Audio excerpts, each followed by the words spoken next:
Sydney McLaughlin is one of the most polarizing and talented track and field athletes that we've ever seen. Her range is vast, and the quality of her performances are immense.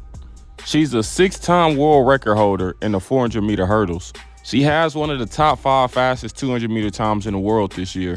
She's a multi-time Olympic champion and world champion. But there's only one downfall to this. She competes in a sprinter graveyard. What's good, everybody? It's the GOAT Aaron Brown, and before this video starts, be sure to subscribe to my YouTube channel. Also, follow me on Instagram, and if you have any questions about any videos that I make, or if you have any requests, send me a DM on Instagram. And if you appreciate the videos that I make, be sure to hit the thanks button right above the comment section. Let's jump straight into it. So Sydney McLaughlin is a 400-meter hurdler who actively competes in what Mr. 100K a day calls the sprinter's graveyard. That's why Mr. 100K a day is formally inviting her to the sprinter's graveyard, the 400-meter hurdles, where sprinters, failed sprinters, go to die, or failed sprinters go to live, or coward, talented sprinters go to live. And as he often says, the sprinter's graveyard is a place where talented sprinters go to die, or successful sprinters go to live. And we all know the 400 hurdles is the least competitive event in track and field, and it requires the least amount of talent, especially on the women's side. If you pay attention to before Sydney McLaughlin came around, the world record was set by Dalilah Muhammad, who's a 50.6 400-meter runner, and she had the world record in the 400 hurdles.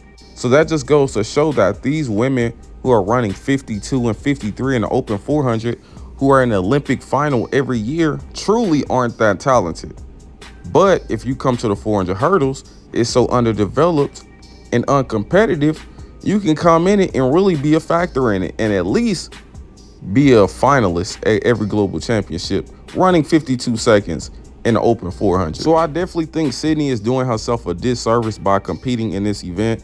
I know people often say, oh, she wants to break the record and make it this time, but running fast is limited, and you can only do it for a certain amount of time.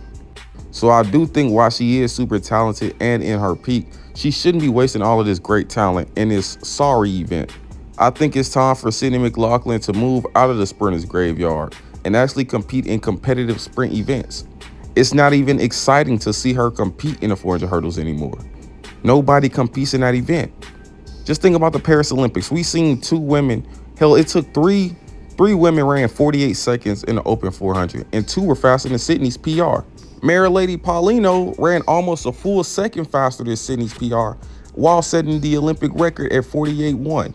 So I think that's a much more competitive event. And even in the 200 meters, without Shericka Jackson competing this year, Sydney McLaughlin could have easily won the 200 meters because she can definitely run faster than 21.8. And that's all Gabby Thomas can do globally.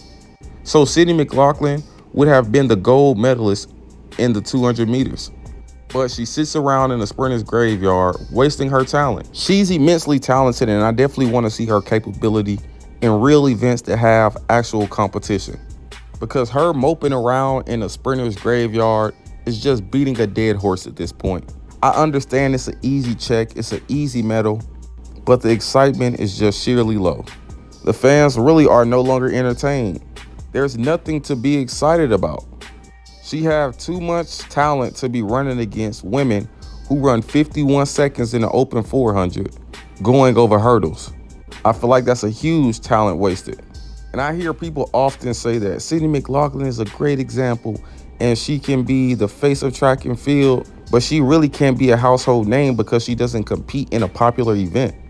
She actually competes in one of the least popular events in the whole sport of track and field, especially out of the running events. So with her being super dominant in the least popular event on the track, you really can't receive that much credit because we can't see how good you actually are. We can all sit around and assume Sydney capabilities when she competes in other things. People often say that she could potentially break the world record in the 400, which I don't believe she can actually do. People say she can be a gold medalist in the 200 with Shericka Jackson out. I wholeheartedly believe she could do, especially with Gabby Thomas being a top competitor. And we actually seen her compete against Gabby Thomas earlier this year, where she completely obliterated Gabby Thomas and blew her back out. And we all know to attract fans in track and field, especially a casual fan, there has to be a close competition, or at least some form of competition. But an utter blowout every single time, it just becomes old and it's not entertaining no more. That's why we never watch Mondo Duplantis pole vault, because we already know how it's gonna go. We don't watch Ryan Krauser throw the shot put because we already know how it's gonna go. There's no excitement in knowing the ending or knowing the conclusion of the story before you even read the book. So Sydney, if you're watching this video, this is a message from Aaron Brown, the GOAT. I do believe that it is time for you to leave the graveyard. You've done all you can. You've killed all the people you need to kill. You've buried them alive. They won't rise from the dead. It's over. So Sydney, can you please leave the graveyard and come compete in real events against real talent and real competition and put on an exciting show for track and field fans? That's all I ask of you. That's all I ask. Y'all let me know what y'all think down below in the comments. I'm out.